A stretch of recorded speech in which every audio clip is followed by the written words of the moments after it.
Encontrando com o Pai. Mateus 6,6 diz: Mas quando você orar, vá para o seu quarto, feche a porta e ore a seu pai que está no secreto. Então seu pai que vê no secreto o recompensará.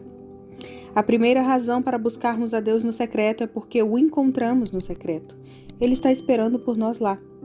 Encontrar Deus é primordial, pois o primeiro chamado de nossas vidas é para estar com Deus. Quando Deus chamou seus discípulos, a primeira coisa que queria era que ficassem com Ele. Jesus subiu a um monte e chamou a si aqueles que Ele quis, os quais vieram para junto dele. Escolheu 12, designando-os como apóstolos para que estivessem com Ele, enviasse-os a pregar e tivessem autoridade para expulsar demônios. Marcos 3, do 13 ao 15. A intenção de Jesus não era passar informações a seus discípulos, era comunicar quem Ele era e reproduzir a si mesmo neles. Antes de Jesus enviar os discípulos, primeiro os chamou para estarem com Ele. A estratégia de Jesus para levantar aqueles que levariam o Evangelho para todo mundo foi dizer: venham ficar comigo, deixem-me mostrar-lhes quem eu sou e como eu sou. Se essa conexão com Jesus não for desenvolvida em sua vida, seu sistema de raízes jamais será saudável. Você nunca encontrará satisfação ou experimentará o motivo pelo qual foi criado fora da presença de Deus. Tudo o que você precisar pode ser encontrado na presença de Deus, pois lá você encontrará a razão de ter sido criado. Tudo em você deve nascer da revelação de seu amor por você. Deus deseja aproximar-se de você e revelar seu amor, que é melhor que a vida, ver Salmo 63:3. Esse deve ser o primeiro ingrediente a ser colocado em sua vida. O estilo de vida no secreto de Jesus instigou os discípulos a viverem nesse mesmo lugar de oração.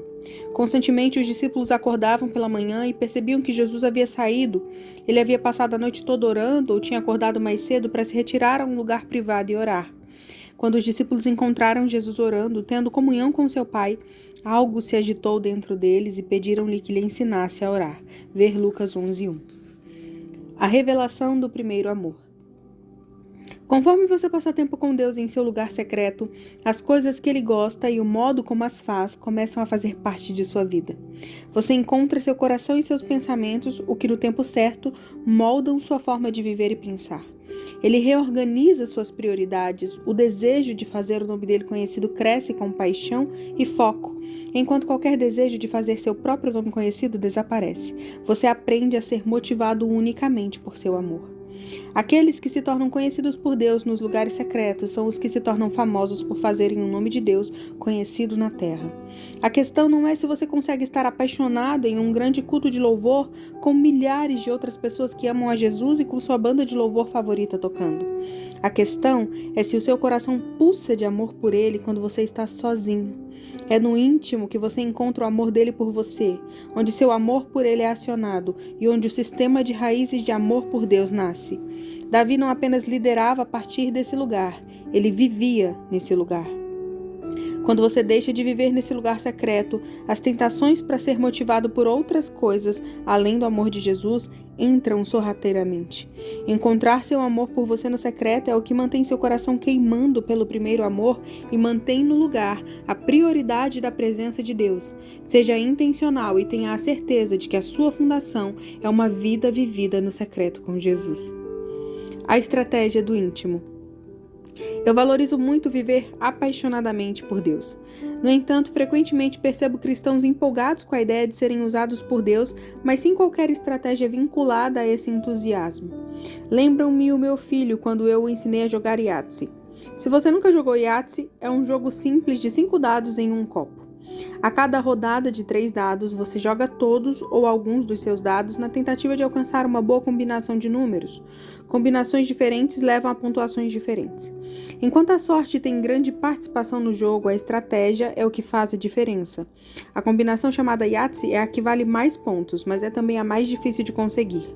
A cada rodada, Lake anunciava que iria tentar um Yahtzee. Tentei explicar a estratégia do jogo várias vezes. Ele parecia ouvir com atenção o que eu falava, mas quando era sua vez de jogar, ele lançava todos os dados e gritava Yahtzee! Ele nunca ganhou um jogo de Yahtzee. Ele não tinha estratégia nenhuma, embora tivesse muita paixão e entusiasmo. Da mesma forma, eu creio que muitos cristãos se empolgam com a ideia de serem usados por Deus para transformar o mundo e andam por aí cheios de energia, gritando avivamento. Eu amo o entusiasmo para transformar o mundo, mas não vamos mudar nada gritando iate todas as vezes. Precisamos de uma estratégia vinculada à nossa paixão. A coisa mais estratégica que você pode fazer com a sua vida é plantá-la no secreto com Deus. Não somos apenas chamados a trabalhar para Deus, somos chamados a amá-lo com tudo o que somos. Jesus deixou isso claro quando falou para Marta que Maria havia escolhido a melhor parte, ver Lucas 10:42. Se você quer que Deus use sua vida, a coisa mais prática e mais estratégica que você pode fazer é estabelecê-la no íntimo da oração. Permita que o Senhor o encontre em seu lugar secreto e crie suas raízes no oculto. É muito importante ter uma história sozinho com Deus, uma que ninguém mais saiba. Há certas coisas que Deus quer liberar sobre você, mas Ele só o fará no secreto. Você pode buscá-las em outros lugares, mas não encontrará. Eu li recentemente sobre uma espécie de morcego que está criticamente em perigo de extinção na ilha Silhouette, parte do arquipélago de Seychelles, no Oceano Índico. Eles não vivem em outro lugar no mundo. Se você tiver vontade de ver um desses, pode ir até a África, procurar em toda a América do Norte e do Sul, na Europa, e não encontrará nenhum.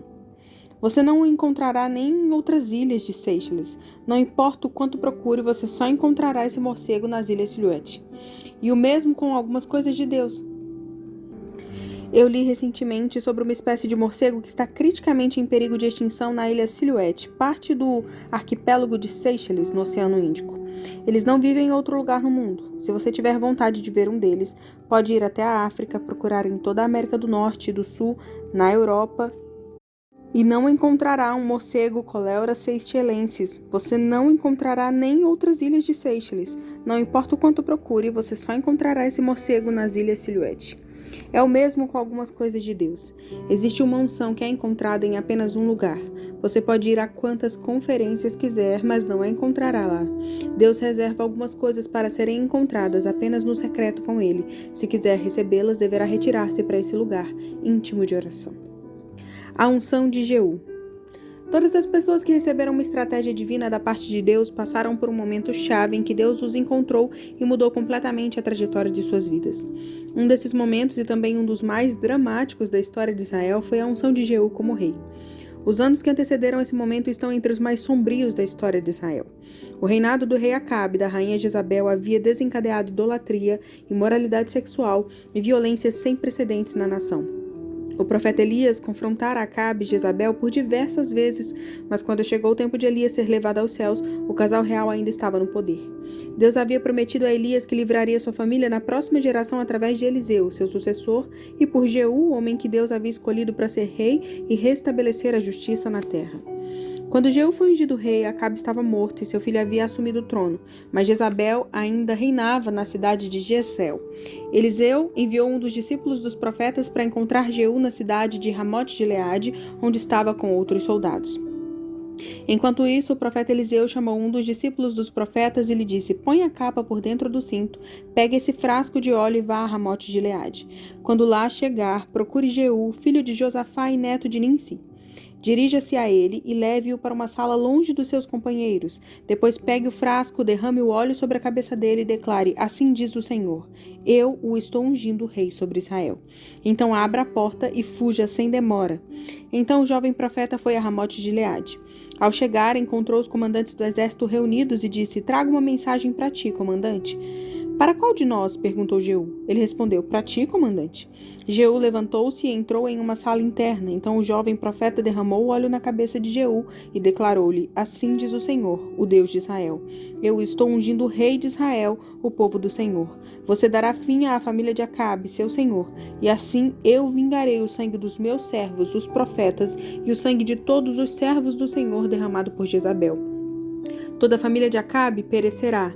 Eliminarei todos os de sexo masculino de sua família em Israel, seja escravo, seja livre, e tratarei a família de Acabe como tratei a de Jeroboão, filho de Nebate, e a de Baasa, filho de Aías. E Jezabel será devorada por cães num terreno em Jezreel, e ninguém a sepultará." Então ele abriu a porta e saiu correndo. 2 Reis 9, versículos 1 a 10. Quando Jeú saiu de seu encontro na sala interna, contou aos seus companheiros tudo o que o profeta lhes havia dito. Imediatamente eles cavalgaram até Jezreel, onde mataram os reis de Israel e de Judá. Sob o comando de Jeú, os servos de Jezabel a atiraram pela janela e ela morreu. Em apenas um dia, o governo que havia feito mal ao povo foi deposto e um governo de justiça instaurado em seu lugar.